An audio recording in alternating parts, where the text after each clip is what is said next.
guys, well, a quick little extra bonus video for you. I'm over across the street here, and I just brought home not nearly a very exciting project, but I've got a project here that I want to show you.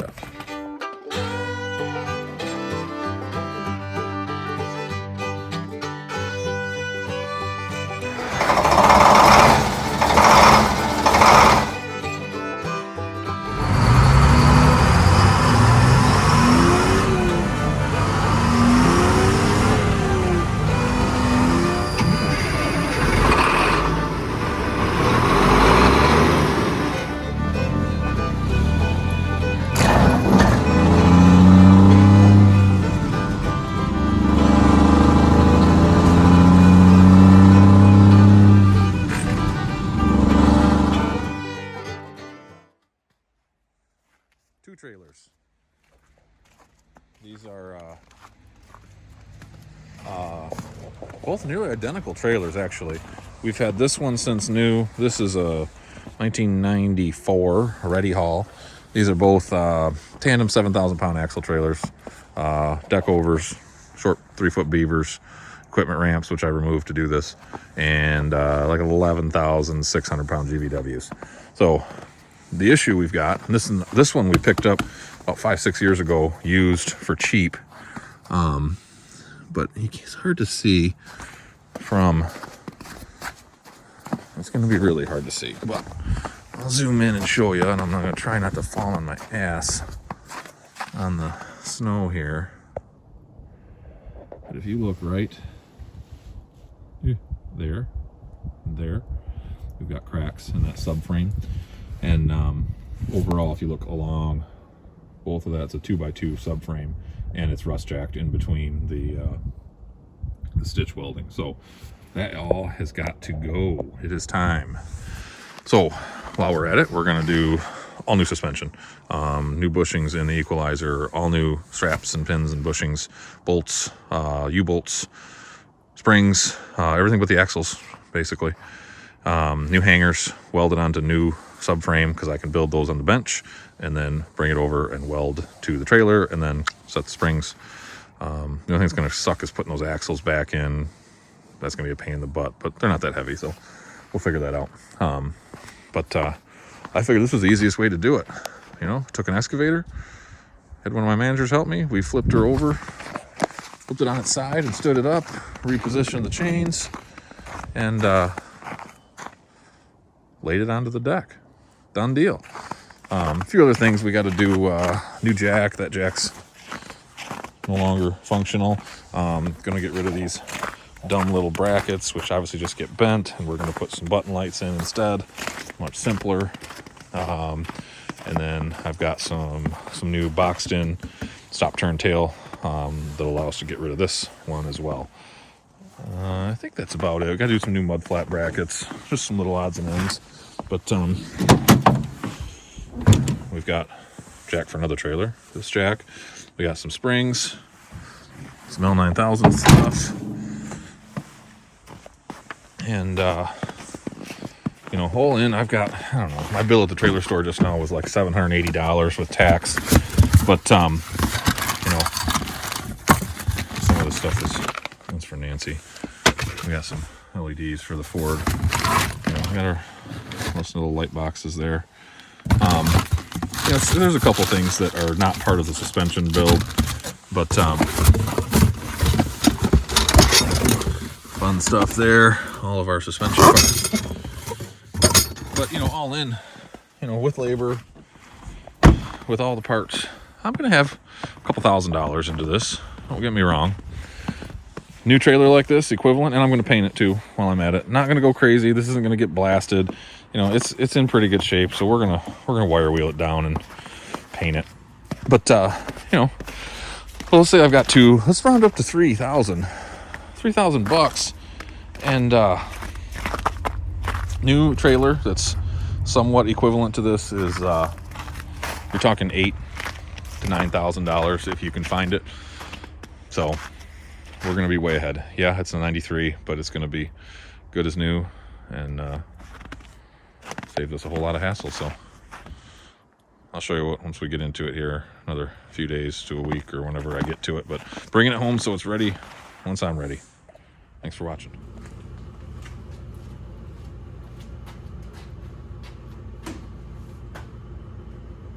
All right, so we're out in the barn. No L9000, no trucks in here, so we're gonna work on this trailer. So I'm gonna put her into time lapse, and I'm gonna see if we can get this thing disassembled today. And we're gonna test that Milwaukee fuel. I noticed that whoever did the suspension last on this thing welded the all these suspension bolts. So we're gonna see if that thing can break the weld since they're only 1/2-inch bolts. See.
Okay, so as you guys saw me yesterday, we got all the old brakes off before we pulled the wheels first, and we pulled the brakes, then we torched all this stuff off.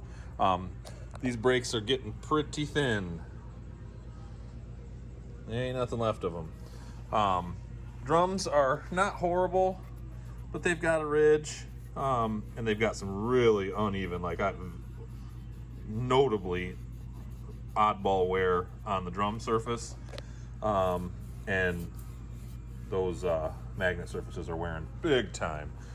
Magnets are pretty worn. These backing plates, we always buy the loaded backing plates, just 10 times easier and not that much more money. And these were date stamped 2018. I have a feeling we probably didn't replace drums the last time we put brakes on it, so these are really old. They're showing a lot of corrosion on the face of the drum.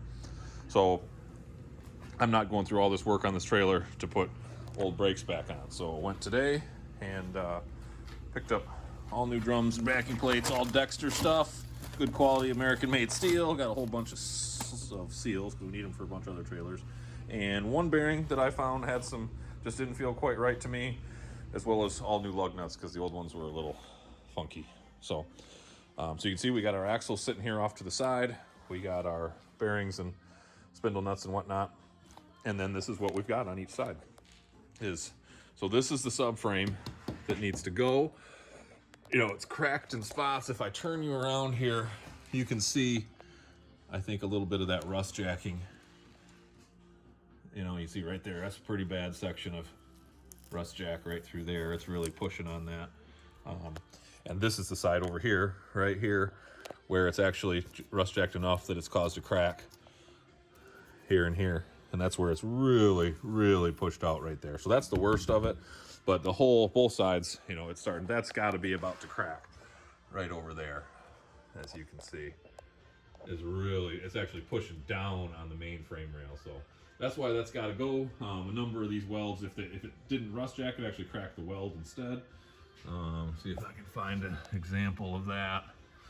Of course I can't on this side that's accessible, but regardless, it has happened in a couple spots. So that's why it's got to go.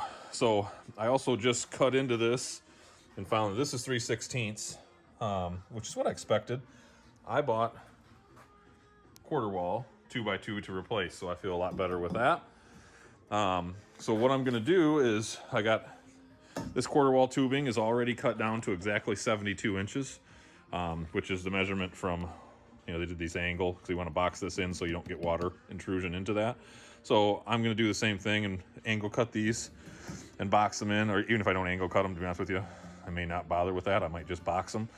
But either way, we're going to box those in. But what this allows me to do is, and I might actually use the trailer as my bench, but regardless, I can take exact measurements and get my new hangers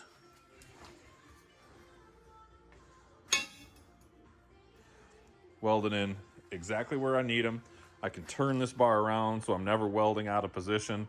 I can get everything squared and trued and beautifully welded in, and not have to be up underneath the trailer.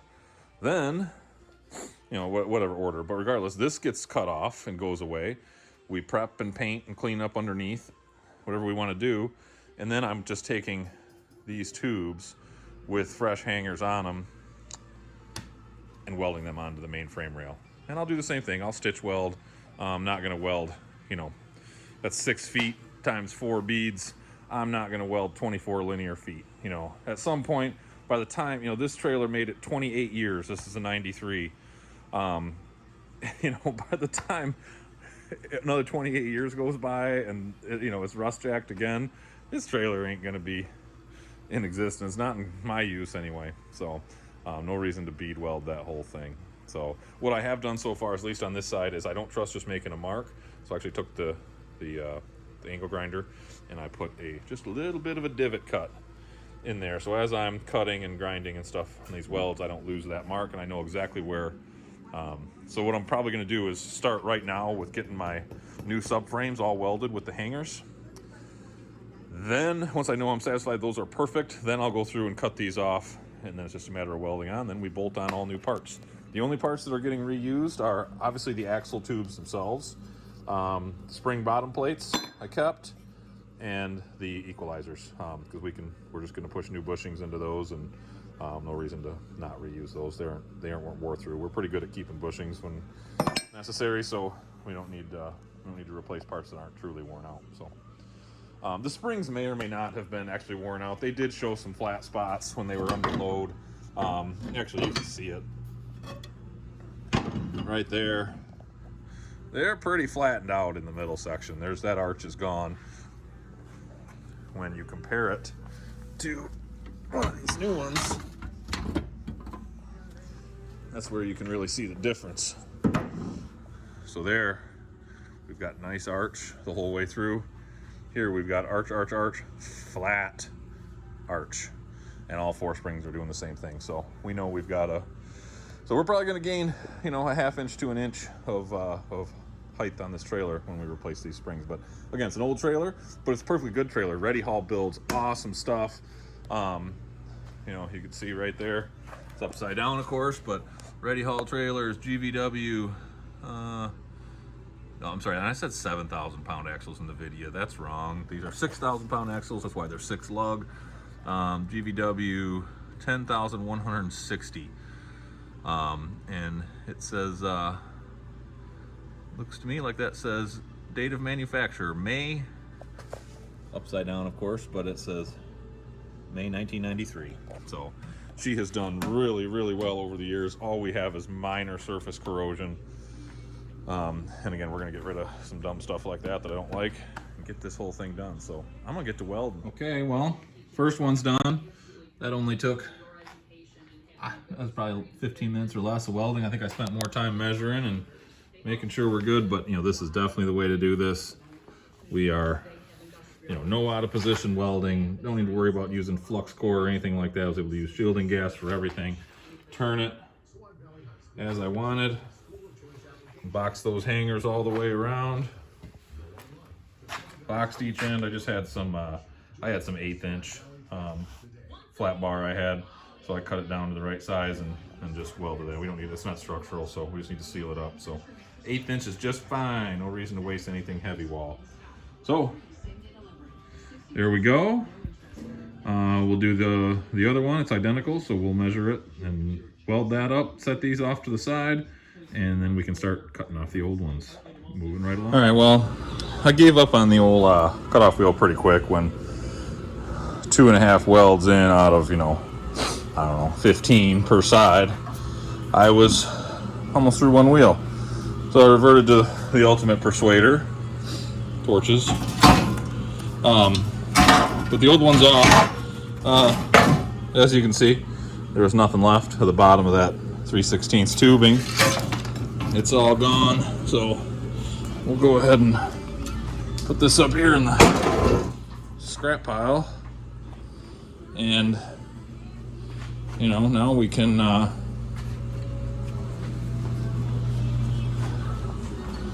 a little grinding.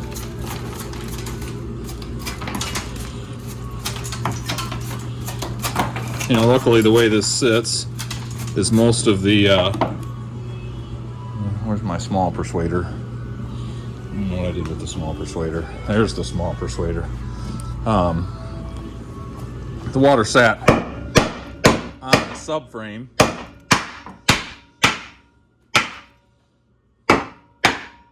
Versus on that main frame rail.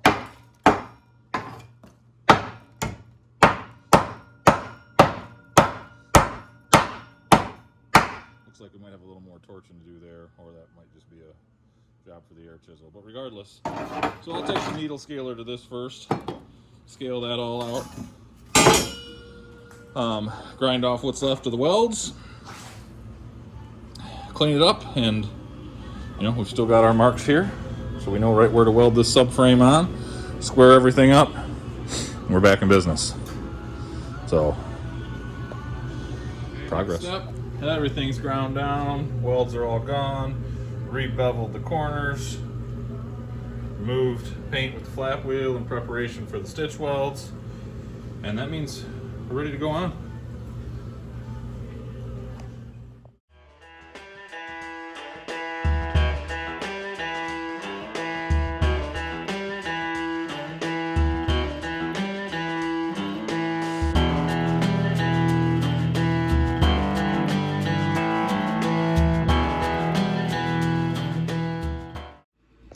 Okay, well, as you can see in the time lapse there, I showed you welding on the far side, and you can see over there where I boxed the entire front and rear past the associated hanger on both ends of each side, and then we did a stitch almost exactly where the old ones were, about every 12 inches on center, which is why there's a close stitch right there and right there.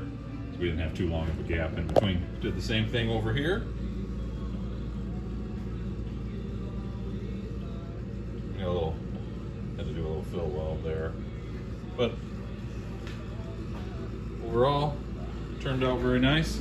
Got all the springs, the old equalizers with new bushings, and fresh springs, fresh bushings, and all of our hardware on. All that hardware is torqued to 70 foot-pounds. Made sure obviously the everything's seated on the bolt side, and then it's all tacked in. That's the way it was before. I like doing it that way we don't worry about anything back and back off. By the time all this were to be replaced, you know, we don't want to reuse these little freaking $1 a piece shackles and bolts and stuff like that. So when it needs bushings again, we'll replace that stuff. No reason to try to reuse things like that. So that's the fabrication side of this project. Other than I've still got some lights and a jack to put on, but so I'm going to hang these axles real quick, get those on, and then it's time for paint. I don't want to get too much in the way of you know, to be honest with you, I may paint right now rather than even getting the axles in the way. The axles could be painted afterwards, because right now I've got easy access to everything I've done new, as well as all of the cross members. So that's a thought.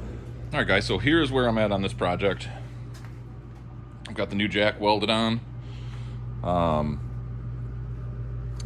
Removed all the old lights, drilled holes in the front here for my button lights, my 3/4 inch holes. All of the conspicuity tape has been scraped off. I decided to also, I'm going to do a quick paint job on this other trailer. It was blasted and painted completely in 2018, but that's been five years, and it's time. So we're going to give it a quick coat, and most of the conspicuity tape was not in very good shape, so I removed everything except for this front stuff. I'm going to mask that off because there's nothing wrong with that. So beyond that, The lights are welded on, those boxes, so they're all good to go. Got some self-etching primer on all of the bare metal, so got a layer there. So next steps are, now I am in fact going to bolt these axles in, and then I'm going to reassemble all of my hubs and brakes, because what I've decided to do is, even though it's a pretty cold day, but it's working its way up to 30 right now, but this is just going to be way too hard to prep without getting this stuff washed a little bit. So once I get hubs on, first I'm going to take the shop vac and vac up some of the stuff, because I don't want that causing problems. And then secondly, then I'm going to spray a coating of degreaser, cleaner and degreaser while it's in the heat here in the shop. I'm going to spray that on both trailers. All these frame members on this red trailer. Trailer is currently red, I should say. And just let it start to soak and sit while it's in the heat. And then I'm going to pull it out. I'm going to pull it across the street and take a skid steer and get this thing lifted up a little bit. And get some 6x6 blocking in between these trailers, so that I've got some better access when I paint. And then we're going to take it down to the quarter car wash and get it cleaned up a bit. And honestly, it's probably going to be ready for chassis saver at that point. As ready as I'm going to get it anyway. So, and then my goal is to get chassis saver on it yet today, and preps for painting tomorrow. So here we go.